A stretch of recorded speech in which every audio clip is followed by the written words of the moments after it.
Hello दोस्तों, कैसे हैं आप लोग। उम्मीद करता हूं आप सब बहुत अच्छे होंगे और अपनी तैयारी में मन लगाकर जुटे हुए होंगे। तो स्वागत है आपका सम्राट कोचिंग ऑनलाइन में। और आज आ गए हैं हम लोग चैप्टर 5 में, जिसका नाम है ऊर्जा के स्रोत अर्थात सोर्स ऑफ एनर्जी। और मैं हूं आपका अविनाश सर। तो चलिए इस वीडियो को शुरू करते हैं। तो हमारा पहला पेज जो है उसमें बताया गया है कि किस वर्ष कौन से प्रश्न जो है वो पूछे जाते हैं, अर्थात 2011, 12, 13, 14, 15 इस तरीके से कितने ऐसे प्रश्न हैं ऑब्जेक्टिव जो पूछे गए हैं इस चैप्टर से। तो पिछले अगर कुछ सालों में हम देखें 18, 19, 20, 21, 22, 23, 24 और 25 में, तो लगभग में 3 से 4 ऐसे प्रश्न हैं जो आपको फर्स्ट सिटिंग में ऑब्जेक्टिव क्वेश्चन पूछे जाते हैं।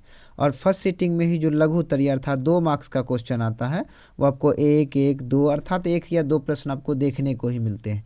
और फर्स्ट सिटिंग में ही दीर्घ उत्तरीय प्रश्न पिछले 3 सालों से 1 या 2 आ ही रहे हैं। उसी तरीके से अगर हम सेकेंड सिटिंग की बात करें तो लगभग सेकेंड सिटिंग में भी 5 से 6 ऐसे प्रश्न हैं जो ऑब्जेक्टिव में जो आपको देखने को ही मिलेंगे। और जो लघु उत्तरीय प्रश्न है जो 2 मार्क्स वाले क्वेश्चन हैं वो भी आपको 1 से 2 देखने को मिलेंगे। पर दीर्घ उत्तरीय प्रश्न जो है वो सेकेंड सिटिंग में बहुत कम आता है। ओके, तो आगे हम बढ़ते हैं। हमारा पहला क्वेश्चन है कि नाभिकीय ऊर्जा प्राप्त करने हेतु क्या आवश्यक है, अर्थात नाभिकीय ऊर्जा जो होता है, क्योंकि नाभिकीय ऊर्जा कब बनता है, परमाणु के संलयन या विखंडन से। तो उसके लिए हमें किसकी आवश्यकता होगी, यूरेनियम की ज़रूरत होगी। अर्थात तो हमारा जो सी ऑप्शन है वो बिल्कुल सही है। और यह प्रश्न 2013 और 24 के बोर्ड एग्जाम में पूछे गए हैं।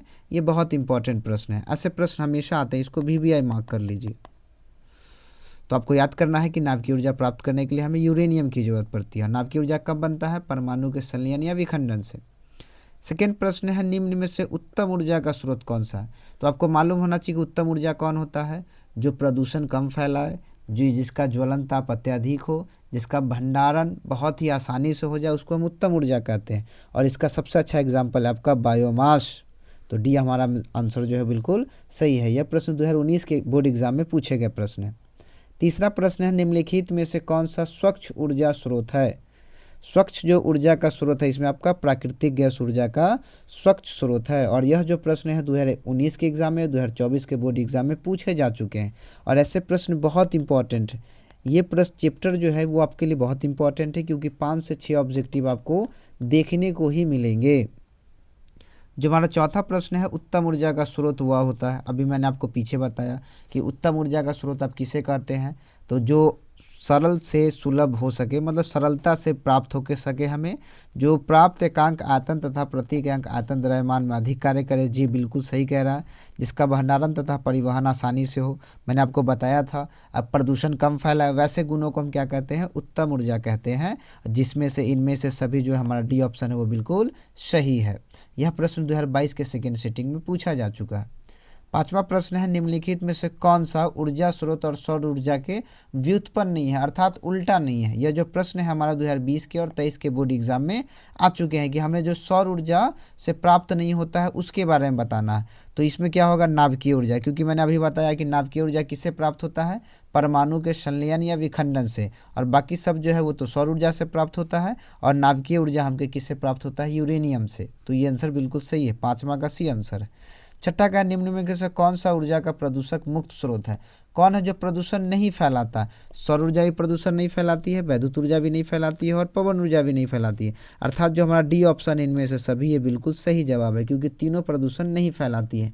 और यह 2025 के बोर्ड एग्जाम में आ चुका है, इस बार का प्रश्न है। 7वां नंबर क्वेश्चन है निम्नलिखित में से कौन बायोगैस ईंधन का स्रोत नहीं है। बायोगैस ईंधन का स्रोत कौन नहीं है, नाभिकीय ऊर्जा। क्यों, क्योंकि नाभिकीय ऊर्जा तो परमाणु के संलयन से बनता है। और इसके लिए किसकी जरूरत होती है, यूरेनियम की। यह प्रश्न 2011 और 12 में पूछे जा चुके हैं।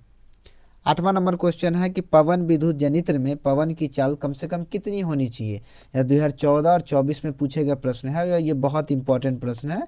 ऐसे प्रश्न हमेशा रिपीट होते हैं। तो इसकी स्पीड होनी चाहिए 15 किलोमीटर पर आवर। जो आप पवन चक्की देखते हैं उसकी चक्के की मतलब जो घूर्णन होती है उसकी स्पीड कितनी होनी चाहिए, 15 किलोमीटर प्रति घंटे की रफ्तार से हवा बहनी चाहिए उसको घुमाने के लिए।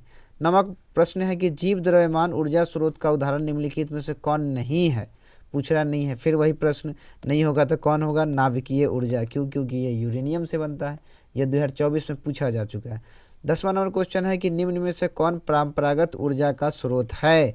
यह प्रश्न जो है आपका 2019 और 24 में पूछे जा चुके हैं। तो ऊर्जा का परंपरागत स्रोत जो है वो आपका जैव मास, ये ऊर्जा का परंपरागत स्रोत का ऑप्शन है। आपको मालूम होना चाहिए कि ऊर्जा का जो परंपरागत स्रोत होता है इसको किसे कहा जाता है। तो ये वो सोर्स होते हैं जिसको लंबे समय तक उपयोग होता रहता है, जिसका उपयोग लंबे समय तक होता रहता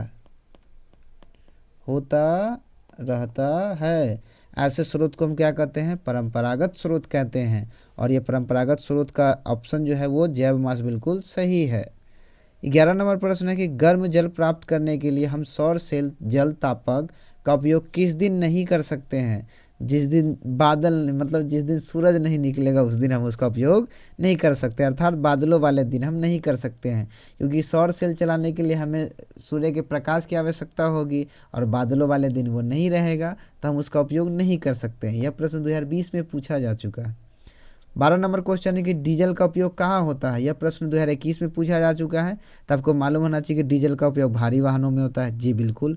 रेल के इंजन में होता है, जी बिल्कुल। विद्युत उत्पादन में होता है, जी बिल्कुल। तो इनमें से सभी जो आपका आंसर है वो बिल्कुल सही है कि डीजल का उपयोग हम सभी जगह करते हैं। 13 नंबर प्रश्न है कि जल विद्युत संयंत्र किस ऊर्जा को विद्युत ऊर्जा में रूपांतरित करता है। यह 18, 21 और 24 में पूछे जा चुके प्रश्न हैं और यह प्रश्न बहुत इंपॉर्टेंट बन जाता है, क्योंकि ऐसे प्रश्न बार बार रिपीट होते रहते हैं।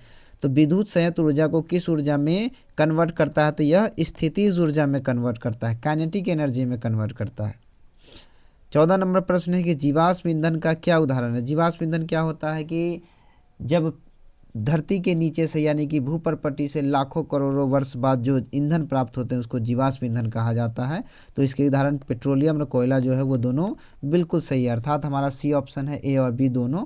यह प्रश्न जो है 2022 के एग्जाम में पूछा जा चुका। नेक्स्ट 15 नंबर प्रश्न है कि निम्नलिखित में से कौन जीवाश्म ईंधन नहीं है। तो आपको मालूम होना चाहिए जीवाश्म ईंधन कौन होता है।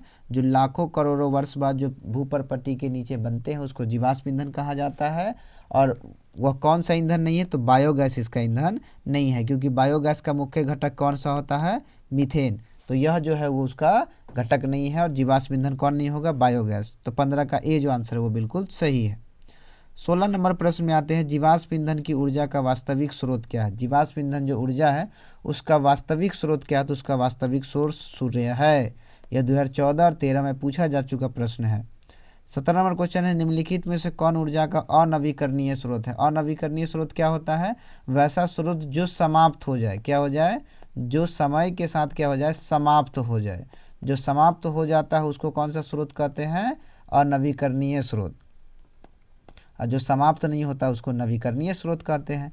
तो कौन ऐसा सोर्स है जो समाप्त हो जाएगा, पेट्रोलियम। तो हमारा सी ऑप्शन जो है बिल्कुल सही है, क्योंकि सूर्य नवीकरणीय संसाधन है, पवन नवीकरणीय संसाधन है, बहता पानी नवीकरणीय संसाधन है। तो अनवीकरणीय संसाधन पेट्रोलियम। तो यह जो प्रश्न है 2023 में पूछा जा चुका है। 18 नंबर जो प्रश्न है, जो दहन कर उष्मा उत्पन्न करते हैं उन्हें क्या कहा जाता है, तो उसको ईंधन कहा जाता है। जिनको जलाने पर उष्मा निकलती है, हीट निकलती है, वैसे को हम ईंधन कहते हैं। 2023 में पूछा जा चुका प्रश्न है। 19 नंबर प्रश्न है सौर ऊर्जा को सीधे विद्युत में बदलने की युक्ति को क्या कहते हैं, सौर सेल। क्योंकि इस पे सौर सेल के लिए क्या आवश्यक होता है, तो सौर सेल के लिए आपको मालूम होगा सिलिकॉन क्या आवश्यक होता है, सिलिकॉन और जर्मेनियम आवश्यक होता है। ये दोनों सिलिकॉन और जर्मेनियम जो है वो सौर सेल में लगे होते हैं, जो अर्धचालक होते हैं। और यह क्या करते हैं, विद्युत ऊर्जा को सौर ऊर्जा को सीधे विद्युत ऊर्जा में बदल देते हैं। 20 नंबर प्रश्न है जल विद्युत ऊर्जा किस प्रकार का ऊर्जा का स्रोत है। आपको मैंने ही बताया जल विद्युत ऊर्जा समाप्त नहीं होगी, तो ये नवीकरणीय ऊर्जा का स्रोत है। 21 नंबर प्रश्न है निम्न में से कौन सा जीवाश्म ईंधन में ऊर्जा का प्राथमिक स्रोत है। ये मैंने आपको अभी बताया है कि हमारे जीवाश्म ईंधन में को ऊर्जा का प्राथमिक स्रोत क्या है। इसका आंसर आप मुझे कमेंट बॉक्स में बताइए। मैंने आपको पीछे बताया है कि इसका आंसर क्या सही होगा। नेक्स्ट 22 नंबर प्रश्न है जीवाश्म ईंधन के जलने पर कौन सी गैस मुक्त नहीं होती है। ध्यान रखना है कि नहीं पूछा गया है मेरे से कि कौन सी गैस नहीं होती है। यह प्रश्न जो है वो 2025 के बोर्ड एग्ज़ाम में पूछा जा चुका है। तो ऑक्सीजन गैस जो है वो बिल्कुल नहीं होती, क्योंकि carbon dioxide, carbon disulphide gas, ये सारी चीज़ें मुक्त होती है, पर ऑक्सीजन जीवाश्म ईंधन को जलाने पर कभी मुक्त नहीं होता है। 23वां नंबर प्रश्न है, निम्नलिखित में से कौन बायोगैस का मुख्य घटक? मैंने आपको पीछे ही बताया है, बायोगैस का मुख्य घटक कौन? मीथेन, CH4, अर्थात ये मीथेन का फार्मूला है, और ये जो होता है ये बायोगैस का मुख्य घटक होता है। 25 में पूछा गया प्रश्न है। 24 नंबर है कि सौर कुकर के लिए कौन सा दर्पण सर्वाधिक उपयुक्त होता है? याद कीजिए, मैंने आपको दर्पण वाले चैप्टर में बताया था कि सौर कुकर में कौन से दर्पण का इस्तेमाल किया जाता है? तो अवतल दर्पण का उपयोग किया जाता है। 25 नंबर प्रश्न है, निम्न में से कौन धातु से सोलर सेल बना होता है? मैंने आपको पीछे बताया है कि सोलर जो सेल होता है उसमें कौन सी धातु लगी होती है। इसका आंसर भी आप मुझे कमेंट बॉक्स में बताइए। अगर आप वीडियो सही से देख रहे हैं तो आपको मालूम होना चाहिए कि इसका आंसर क्या होगा। ये 2020 में पूछा गया प्रश्न है। 26 नंबर प्रश्न है कि सौर सेल और सौर ऊर्जा को रूपांतरित करते हैं विद्युत ऊर्जा में। सौर सेल ऊर्जा को किस रूप में रूपांतरित करते हैं? विद्युत ऊर्जा में। ये 2021 में पूछा गया प्रश्न है। 27वां नंबर क्वेश्चन है कि खिलौना में किस सेल का उपयोग किया जाता है? तो जो खिलौना होता है उसमें सूखा सेल का इस्तेमाल होता है, ड्राई सेल। कौन सा सेल होता है? Dry cell. इसमें ड्राई सेल का उपयोग करते हैं। जो छोटी छोटी बैटरियाँ होती है लगी होती, वो खिलौना में होता है, उसे हम ड्राई सेल कहते हैं। 28 नंबर प्रश्न है कि नरौरा नाभिकीय विद्युत संयंत्र किस राज्य में स्थित है? यह प्रश्न बहुत ही इंपॉर्टेंट है, ऐसे प्रश्न एग्जाम में हमेशा आता है। नरौरा जो है वो नाभिकीय विद्युत संयंत्र किस राज्य में? यह प्रश्न जो है 2018 और 22 के एग्जाम में पूछे जा चुके हैं। तो ऐसे प्रश्न इंपॉर्टेंट होते हैं, वो आपको याद कर लेना है कि नरौरा कहाँ है? यूपी में, उत्तर प्रदेश में। हमारा जो सी आंसर है वो बिल्कुल सही है। 29 नंबर प्रश्न है कि प्राकृतिक में पृथ्वी पर ऊर्जा का मुख्य स्रोत क्या है? ये देखिए, ये बहुत इंपॉर्टेंट प्रश्न है। ऐसे प्रश्न हमेशा आते हैं, बार बार आते हैं, कि ये तो आपको मालूम ही होना चाहिए कि पृथ्वी पर ऊर्जा का मुख्य स्रोत जो है वो सूर्य है। ये 2016, 14, 22 और 23 के एग्जाम में पूछे जा चुके हैं। 30 नंबर क्वेश्चन है कि सौर सेल में किसका उपयोग होता है? मैंने आपको अभी बताया है कि जो सौर सेल होता है उसमें किसका उपयोग होता है? सिलिकॉन का इस्तेमाल किया जाता है, जो अर्धचालक के रूप में। सिलिकॉन और जर्मेनियम दो लगे होते हैं। 31 में निम्नलिखित में से किसका उपयोग खाना बनाने के ईंधन के रूप में नहीं होता है? ध्यान से सवाल को पढ़ना है, नहीं पूछा गया है मेरे से। ये 2017 का प्रश्न है और हम CNG का उपयोग नहीं करते हैं। CNG का फुल फॉर्म क्या होता है? Compressed natural gas. Compressed natural gas. LPG का फुल फॉर्म क्या होता है? Liquid petroleum gas. Liquid petroleum gas. Okay, तो ये आपको याद कर लेना है कि लिक्विड पेट्रोलियम गैस किसका होता है? LPG का। और CNG का फुल फॉर्म क्या होता है? Compressed natural gas. एग्जाम में ये भी सवाल आ सकता है। 32 नंबर प्रश्न है कि वायुमंडल में किस गैस के बढ़ने पर वैश्विक ऊष्मन होता है? ये आपको हमेशा से मालूम है कि ऊष्मन का प्रभाव किस गैस के बढ़ने पर होता है? तो कार्बन डाइऑक्साइड के बढ़ने पर हमारे पर्यावरण में, वातावरण में गर्मी बढ़ जाती है, ऊष्मन बढ़ जाती है। यह प्रश्न 11, 13 और 19 में पूछा गया है। ये बहुत इंपॉर्टेंट प्रश्न है, ऐसे प्रश्न हमेशा आते ही आते हैं एग्जाम में। 33 नंबर क्वेश्चन है कि कौन ईंधन है? इसमें से ईंधन जो है वो किसको कहा जाता है? आप ही बताइए, आपको तो आंसर मालूम होना चाहिए। ईंधन जो है वो CNG, LPG, लकड़ी, तीनों जो है वो ईंधन होता है। क्यों? क्योंकि ईंधन आपको मैंने पीछे बताया, जिसको जलाने पर ऊष्मा प्रज्वलित हो, तीनों को जलाने पर ऊष्मा प्रज्वलित होगी। तो इनमें से सभी जो हमारा डी आंसर है वो बिल्कुल सही है। 22 में पूछा गया प्रश्न है। 34 नंबर प्रश्न है कि घरेलू गैस LPG का मुख्य घटक क्या होता है? तो ये बहुत इंपॉर्टेंट प्रश्न है। ये प्रश्न एग्जाम में हमेशा 1 नंबर का आता है कि घरेलू गैस जो LPG होता है उसमें जो ब्यूटेन लगी होती है उसमें ब्यूटेन भरी होती है। यह 22 और 25 में पूछा गया प्रश्न है। एक और प्रश्न देख लीजिए कि LPG गैस में ब्यूटेन तो भरी होती है, प्लस इसमें दुर्गंधित गैस भी भरी जाती है। दुर्गंधित जो गैस होती है वो भरी जाती है, और दुर्गंधित गैस का क्या नाम है? Ethyl mercaptan. एथिल मरकैप्टन जो है वो सिलेंडर के अंदर एक दुर्गंधित गैस भरी जाती है, जो गैस के रिसाव को पता करने के लिए होती है। जैसे आपके घर में अगर गैस लीक हो रहा है तो उसमें एक त्रिप नाक में लगता है, एक सुगंध स्मेल लगता है, और वह स्मेल किसकी होती है? एथिल मरकैप्टन की। वो स्मेल उसी की होती है, क्योंकि ब्यूटेन में तो कोई स्मेललेस होता है, ये तो कोई स्मेल होता ही नहीं है। और एथिल मरकैप्टन में एक बहुत ही तीव्र किस्म की दुर्गंध होती है जो हमारे नाकों तक आती है, और जैसे हमारे घरों में जो सिलेंडर की रिसाव होता है वो इसी से मालूम चलता है कि सिलेंडर रिसाव कर रहा है। ओके, और इससे हम पता कर लेते हैं। 36 नंबर प्रश्न है, निम्नलिखित में से कौन सा ऊर्जा का नवीकरणीय स्रोत है। मैंने आपको पीछे भी बताया कि नवीकरणीय स्रोत क्या होता है, जो समाप्त न हो, जो समाप्त न हो, जो समाप्त न हो वो कौन सा स्रोत होगा, नवीकरणीय स्रोत। और इसमें से कौन सा स्रोत है जो समाप्त नहीं होगा, जैव मात्रा, जो बायोमास है वो कभी समाप्त नहीं होगा, इसलिए ऊर्जा का नवीकरणीय स्रोत है। 37 नंबर प्रश्न है कि निम्न में से कौन नवीकरणीय ऊर्जा का स्रोत नहीं है, पूछा गया है नहीं है, नहीं है अर्थात नवीकरणीय पूछा गया है, तो बायोगैस जो हमारा बिल्कुल सही जवाब है। देखिए उसी प्रश्न को ये घुमाकर पूछा गया है। तो कभी कभी एग्जाम में ऐसे प्रश्न भी आ जाते हैं कि प्रश्न देखने में आपको सिंपल लगेंगे पर ये होते सिंपल नहीं है, आपको इनको समझना पड़ेगा कि सवाल में कह क्या रहा है। ओके, तो ध्यान रखना है कि अनवीकरणीय ऊर्जा का स्रोत नहीं है पूछा गया है, तो नहीं कौन सा है, बायोगैस। 38 नंबर प्रश्न है कि नवीकरणीय ऊर्जा का कौन सा स्रोत होता है। नवीकरणीय ऊर्जा का स्रोत कौन होता है, जो समाप्त हो जाता है। और इसका भी जब आपको कमेंट में बताना कि कौन ऐसे ऊर्जा है जो इसमें समाप्त हो जाता है। ओके, तो इसका आंसर आपको कमेंट बॉक्स में बताना है। 39 में है कि अनवीकरणीय ऊर्जा होती है। अनवीकरणीय ऊर्जा कौन सी होती है ये आपको बताना है, तो ये होगा कोयले से प्राप्त ऊर्जा। क्यों, क्योंकि अनवीकरणीय ऊर्जा तो समाप्त हो जाती है और कोयले से प्राप्त ऊर्जा समाप्त हो जाएगी, इसीलिए ये सही है। 40 नंबर क्वेश्चन होगा कि ऊर्जा के दो अनवीकरणीय स्रोत क्या है। एक नहीं दो पूछा गया है, दो में क्या हो जाएगा, कोयला और पेट्रोलियम, क्योंकि ये दोनों जो है वो एक न एक दिन समाप्त हो जाएंगे, इसलिए अनवीकरणीय स्रोत है। 41 नंबर क्वेश्चन है कि कल्पक्कम नाभिकीय विद्युत संयंत्र किस राज्य में है, तो ये हमारा तमिलनाडु में पड़ता है। इस क्वेश्चन को भी याद कर लेना है, ये बहुत इंपॉर्टेंट प्रश्न है, यह 25 में पूछा गया प्रश्न है।